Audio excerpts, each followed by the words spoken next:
Bonjour. Pendant cette période douloureuse qui correspond précisément au carême, nous sommes invités à crier notre espérance par ce cantique. Puisque Dieu nous a aimés jusqu'à nous donner son Fils, ni la mort ni le péché ne sauraient nous arracher à l'amour qui vient de lui. Ce sont les mots par lesquels saint Paul invitait les premiers chrétiens de Rome à ne pas baisser les bras devant les persécutions, car Dieu est avec nous et son amour est plus fort que la mort. Qui nous séparera de l'amour du Christ?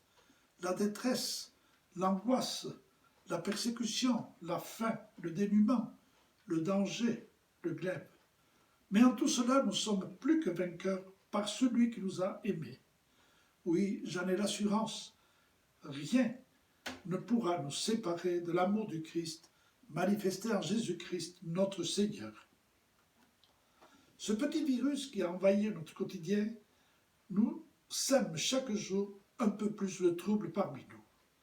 Mais au lieu d'avoir peur, cherchons des raisons d'espérer. Cherchons les signes de cet amour de Jésus qui se manifeste aujourd'hui. Et si ce virus nous faisait découvrir ce que nous avions tendance à oublier ou à négliger?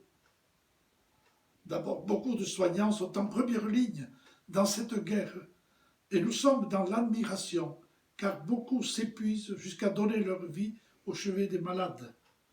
Ils nous apprennent la générosité et l'amour de Dieu. Il n'y a pas de plus grand amour que de donner sa vie pour ce qu'on aime. Cette maladie qui n'épargne personne nous révèle aussi notre fragilité à tous, la faiblesse et la vulnérabilité des puissants de ce monde, car personne n'est épargné. Ils tuent en effet dans des pays riches, équipés, armés jusqu'aux dents, mais aussi dans les pays pauvres qui souffrent de la faim et de la guerre.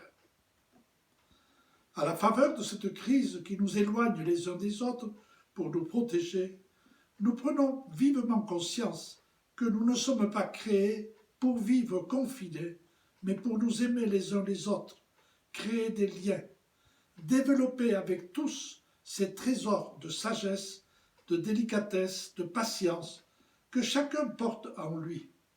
Dieu est amour et relation, et il nous envoie témoigner de cet amour plus fort que la mort et l'isolement.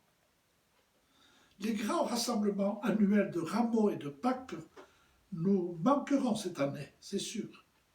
Nous souffrons de ne pas rencontrer nos amis, de ne pas nous réunir, de ne pas être aux côtés de ceux qui souffrent. C'est avec les autres que nous grandissons et que nous nous épanouissons. Peut-être n'avions-nous pas tellement conscience auparavant de la nécessité vitale de cette fraternité à toujours reconstruire. Enfin, ce silence qui nous est imposé pourrait être l'occasion pour chacun de réfléchir davantage, d'écouter la parole de Dieu, de prier et de mieux aimer Dieu, puisqu'en restant chez soi, en rentrant en nous-mêmes, nous pouvons rencontrer le Père qui, comme dit l'Évangile, voit dans le secret.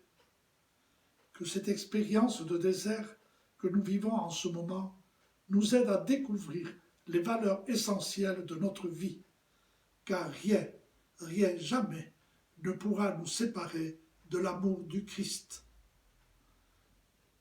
À demain.